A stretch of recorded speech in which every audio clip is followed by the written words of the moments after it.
ازيكم عاملين ايه؟ هنعمل النهارده ايه؟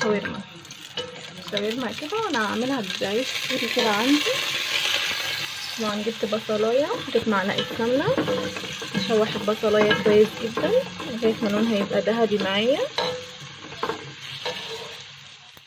تاني البصلايه احمرت اهي، هبدا بقى اضيف معايا القطع الجميل.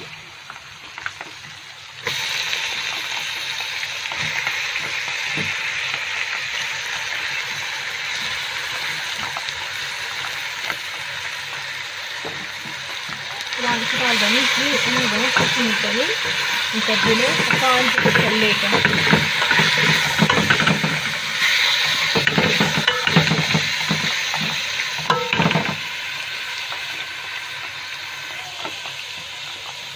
طماطم وفلفل الوان.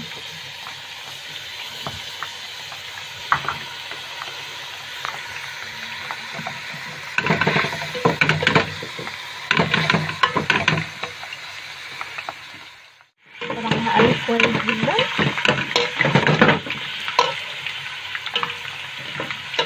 وهضيف الملح والفلفل الاسود وكاري كركم ومعلقه صغيره ريحان.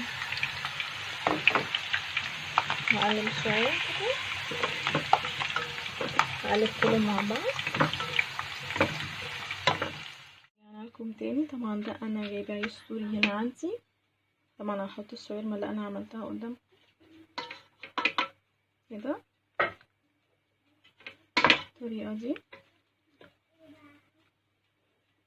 وهبدأ بقى احط عندي هنا في فلفل الوان بالشكل ده،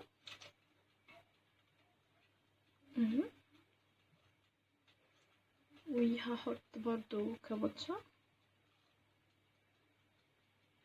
بالطريقة دي اهو. وهضيف بقى اي كاتشب عندكم، ده بابريكا،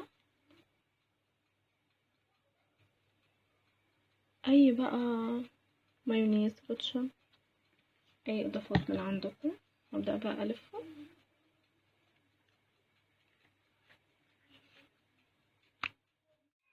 رجعنا لكم تاني. طبعا دي الشاورما بعد ما احنا عملناها، وانا وريتكم ازاي حطينا الحاجات ولفيناها بالطريقه دي، وبعد كده انا عملتها على الجريل، سويتها من الناحيتين، وبعد كده حطيت صوص البابريكا.